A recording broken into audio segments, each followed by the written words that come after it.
Hey everyone, I'm Paul, aka Pabro. And I'm Andre, also known as Medler. And welcome back to another year of League.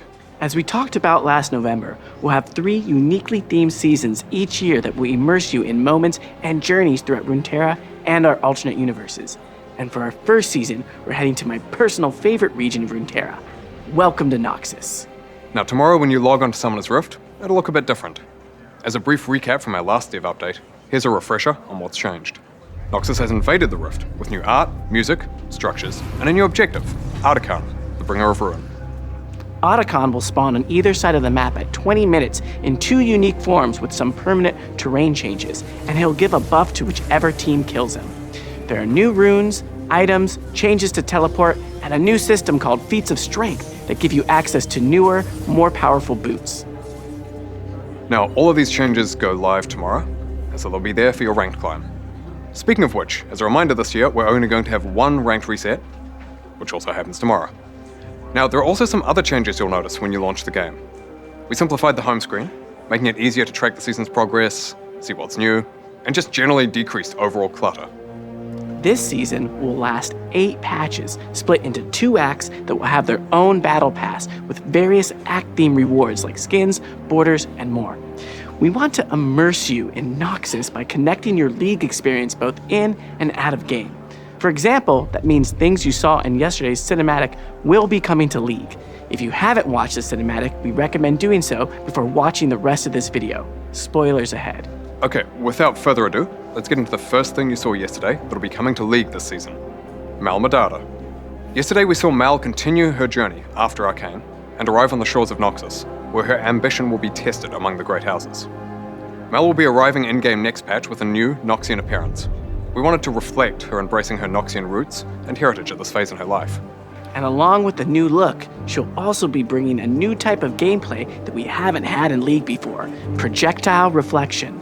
The game team and the Arcane teams work together to figure out how Mel's power should be shown in both game and show, with game inspiring show and vice versa. You'll see her full kit tomorrow, but we want to dive into one of her abilities, Rebuttal.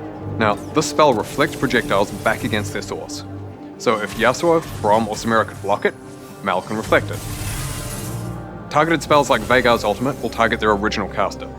Non-targeted abilities like Lux Binding or Nami Bubble are also shot back in their direction. Now, reflected spells will keep the behavior you'd expect when they were initially cast. If Annie has her passive up, a reflected Disintegrate will stun. Or Nidalee's javelins will deal more damage the further they go, etc. We can't wait for you to see her in game.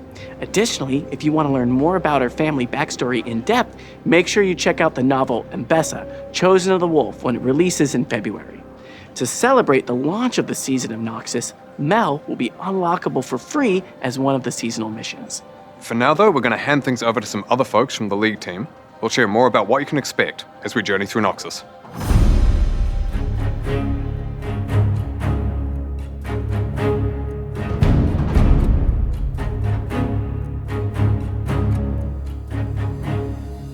Hey everyone, I'm Chad, aka McIver, and I'm the seasons lead.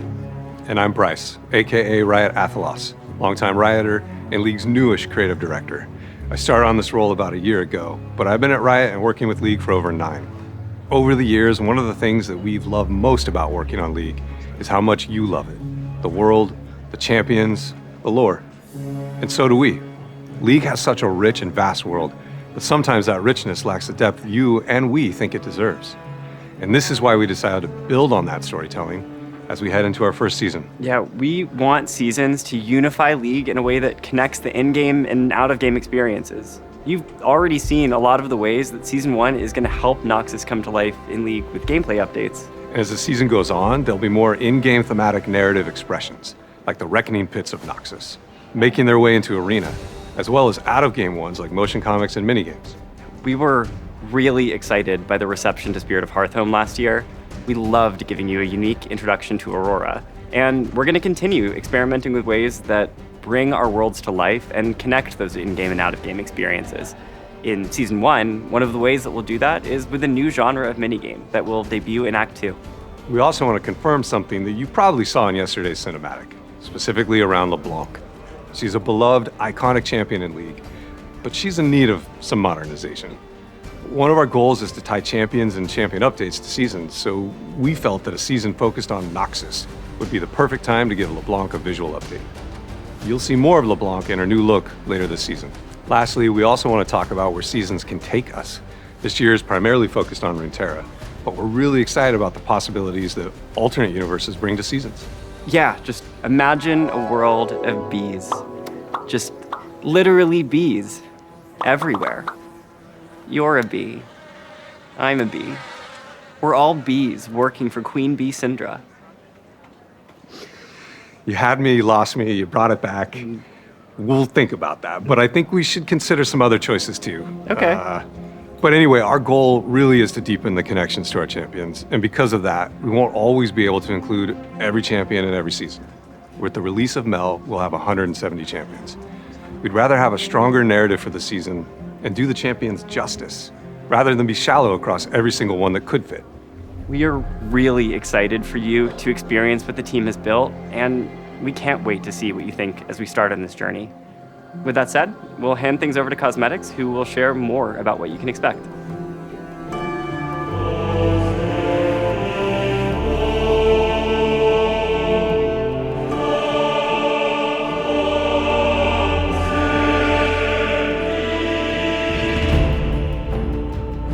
Hey everyone, I'm Steph, aka 100 Piece Nuggets, the Cosmetics lead. And I'm Tom, aka Riot Hylia, and art director on Cosmetics. Today we have a bunch of skins related topics to cover, including this season's prestige list, exalted skins, and how our champion first philosophy will work for seasons. So unsurprisingly, many of the skins this season are heavily focused on Noxus. The first set of those you'll see are the Mask of the Black Rose skins, which will be live tomorrow. Some of the champions getting those skins were in yesterday's cinematic, which is where the skin inspiration came from, but some of them weren't. When choosing champions who weren't, we focused on champions who would attend a Black Rose Masquerade ball and make sense in that thematic. Because really, is Ezreal not going to a party with a lot of things to steal? And of course, Renata Glass would be rubbing elbows with Noxian Elite. She's a businesswoman, she's got perfume to sell. Exactly. These are gonna be our first Battle Pass reward skins. Elise will be earnable with the free pass, while Samira, Renata Glass, and Vladimir will be earnable with the paid version, with Katarina as the prestige capstone for the paid Act 1 Battle Pass. Oh, okay, we also want to share this season's upcoming prestige skins. Katarina and Darius will have earnable prestige skins through the Battle Passes, while Cassiopeia and Kiana will have prestiges available for Mythic Essence. And speaking of prestige skins, last year we shared that we're going to be uncoupling prestige skins from a base skin. Yeah, so pretty often we would find ourselves feeling limited because the base skin thematic and the high fashion prestige universe would sometimes feel like they were clashing. This sort of led to us feeling that some skins felt that we'd just thrown them into a lapel jacket and called it a day. So we're working on a few different directions for the future of prestige skins and are looking forward to your feedback on where we take them. There's currently 3 options. First, we could preserve prestige as its own universe and thematic, but try to infuse just a little bit more of the base thematic into it, like the upcoming Cassiopeia skin that will be on PvE tomorrow. The second option would be the flip of that, so moving away from the prestige universe and going harder on the thematic, but with just some more flair. An example of this is the upcoming Katarina skin, where she's wearing the bleeding edge of Noxian fashion, just like in the cinematic. Finally, we could try to find a mix between the two based on what would best fit the champion and theme. We'd love to know which option you think would be best, and we're really looking forward to hearing your thoughts as we figure out where to take prestige skins in the future. Okay, beyond prestige skins, we obviously have a lot more planned this season outside of Noxus. To give you some variety, we'll have a mix of skins including returning thematics, like a fresh recipe for cafe cuties, and some completely new thematics. These non-seasonally themed skins allow us to even further deliver with our champion-first philosophy. Do you want to peek?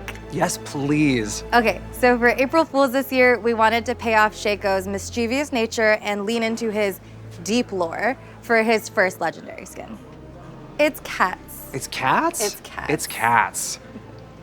So we know you're probably wondering, why is Shaco cats?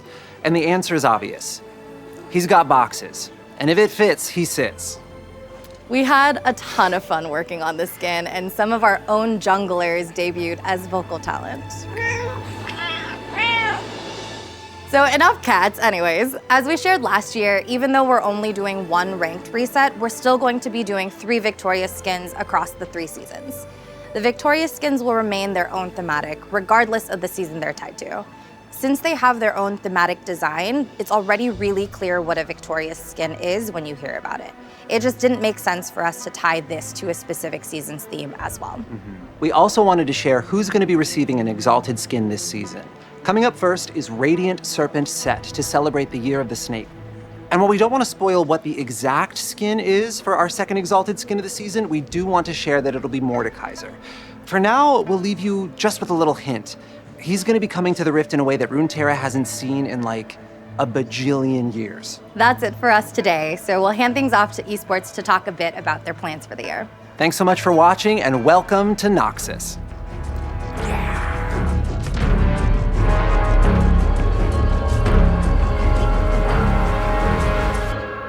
Hey everyone, I'm Chris Greeley, head of Global League of Legends Esports.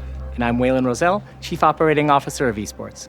And welcome to the start of an incredible season for LoL Esports.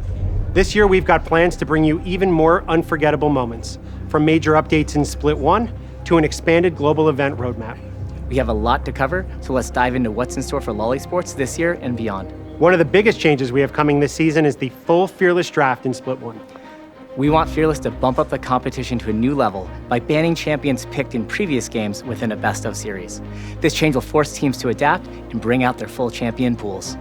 That means if you see like a Renekton and a Cassante matchup in Game 1, you won't see it for the rest of the series. This will test teams' creativity, their adaptability, and shake up the meta across the board. Not only will we see Fearless draft in every region in Split 1, but it will also be utilized at our new international event. The First Stand tournament will take place from March 10th to March 16th at LOL Park in Seoul, Korea. Our goal is for First Stand to be an unforgettable moment this year, with guaranteed best of matches between the top teams from Split 1, competing in matchups that will showcase the very best of early season League of Legends esports. And beyond just exciting games, the stakes are higher than ever. The winning team will also secure a second bye for their region at MSI 2025, letting them advance directly to the bracket stage. We can't wait to see which team will rise to the challenge and make their mark as the inaugural champion of First Stand. We have an explainer video out now that dives deeper into Fearless Draft and the First Stand tournament, so be sure to check it out if you want more details. First up, MSI 2025 is heading to Vancouver, Canada from June 27th to July 12th. This will be our first return to Canada for a live LoL Esports event since 2017, and we can't wait to experience the Vancouver crowd's excitement in person. And of course, it wouldn't be a LoL Esports update without Worlds. This year, we're heading to some of China's most iconic cities. Play-ins and the Swiss stage will kick off in Beijing, followed by the quarterfinals and semifinals in Shanghai. Finally, the journey will culminate with the finals in Chengdu. We'll share more details on specific venues soon, but we're excited to see the energy and passion from fans as we take LoL Esports to these incredible cities. And on the topic of bringing LoL Esports to amazing places, we're excited to give you an early look at our 2026 and 2027 global event destinations.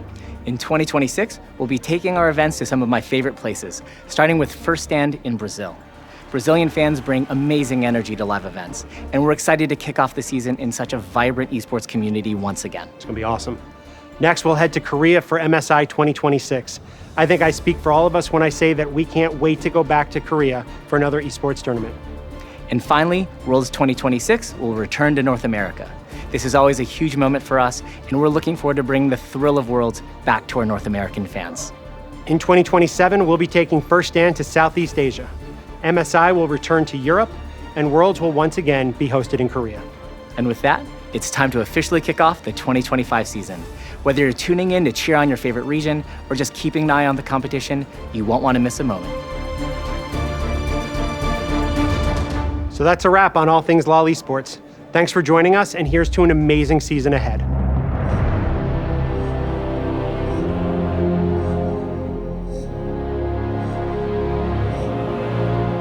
Okay, what else have we got? Next, modes. As we move into seasons, we want to make sure that there's always a variety of gameplay available. So, starting with the next patch, there will always be another game mode available to play in addition to Summoner's Rift and ARAM. So all random Earth will be turning on next patch and will be available throughout Act 1 of the season. Then in Act 2, we'll have the Arena update. Speaking of which, Arena will be returning with a fresh coat of Noxian paint and a new Noxus map, themed after the Gladiator pits, with its own map-specific mechanic. Additionally, On all arena maps, we're also introducing a system called Guests of Honor, where you can vote on which famous Noxian you'd like to alter the rules of each game. Now, that system mostly replaces cameos, which we felt were pretty hit or miss. Now, we'll also be adding new items and augments, as well as changes to maps like Koi Pond, based off some pretty clear feedback received during the last Arena run. We don't want to spoil everything now, so keep an eye out for details on the changes coming to Arena when it's closer to launch. So, that's the start of Season 1. We're also still doing the usual gameplay updates and balance changes as we monitor how everything is landing. We're excited for the future of Seasons and what it means for League, and we'd love to hear what you think. And while we hope you enjoy Noxus, don't worry. We're taking you somewhere very different for Season 2. But more on that later. Thank you so much for everything, and we'll see you on the Rift. Or in the Noxian Reckoning Pits. See ya. Bye.